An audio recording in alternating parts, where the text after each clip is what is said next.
Bana, zikiwa zimesalia siku 4, hii ni episode ya pili kwa kisha tuna countdown kuelekea kwenye safari ya kuna ulicheki kombe la dunia. Zimebaki siku 4, ni sawa na idadi ya mataji ambao wameyabeba Ujerumani. Yes, kwa kuliangalia group E la Ujerumani, pale yupo Ivory Coast, yupo Ujerumani, yupo Ecuador ya Moses Caicedo, yupo na Curacao.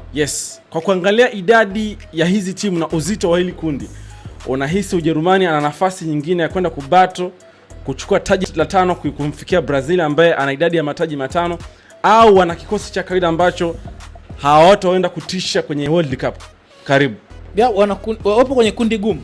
Wapo kwenye kundi gumu kwa sababu kuna timu 3 ambazo zinawania hizo nafasi 2 za kuweza kuvuka kwenye kundi. Ujerumani, historia yao mabingwa mara 4 ya kombe la dunia, lakini ina wachezaji wengi ambao wanacheza kwenye vilabu vikubwa. Hata ligi yao pia Bundesliga ni moja kati ya ligi ambazo zinafuatiliwa duniani. Ecuador sio timu ya kuweza kuichukulia kawaida. Amerika Kusini na wachezaji ambao mfano William Pacho ambaye timu yake ya PSG imetoka kuchukua ubingwa wa Champions League siku chache zilizopita, na yeye akiwa kati ya wachezaji muhimu ambao wamewezesha PSG kuweza kuchukua kombe la klabu bingwa barani Ulaya. Lakini kuna Moses Caicedo, bingwa wa lile kombe la dunia kwa vilabu akiwa anaitumikia Chelsea.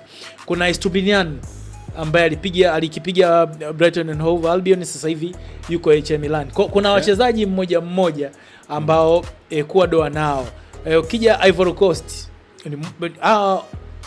ni moja kati ya timu ambazo zinafanya vizuri sana kutokea Afrika. Kuna wachezaji kama kina Ahmad, kina Frankie Casey, ni waandamizi kwenye timu.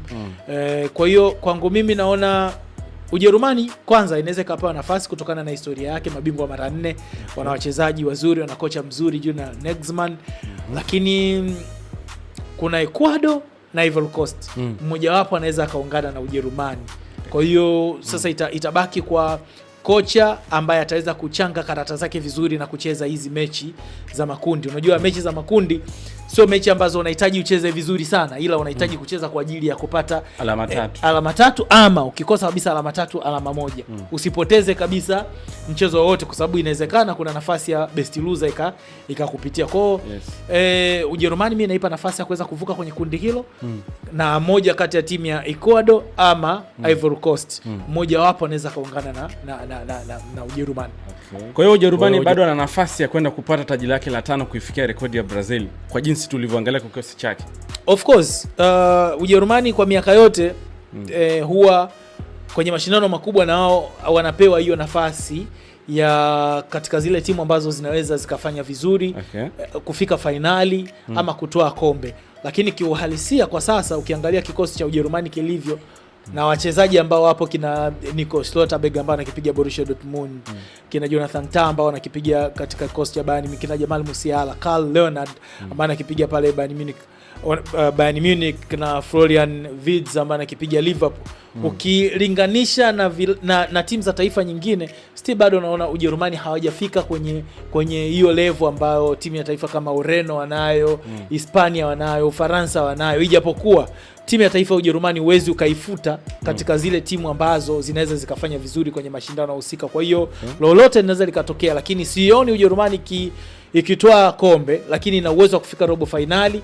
Na kama hatoka vizuri kutokana na uwezo wa kimbinu wa Julian Nagelsmann ambaye ni kocha huyu wa kijana wa timu ya taifa ya Ujerumani, wanaweza kaenda all the way mpaka finali.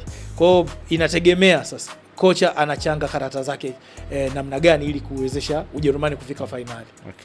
Bana, hayo ni maoni ya Ayubu Mgando. Kwa kikosi cha Ujerumani, unahisi anaweza enda kubato au ndo aenda kutimiza majukumu ya kukamilisha ratiba? Masterclass Ayubu Mgando, tukutana katika episode ya 3 kama kawaida.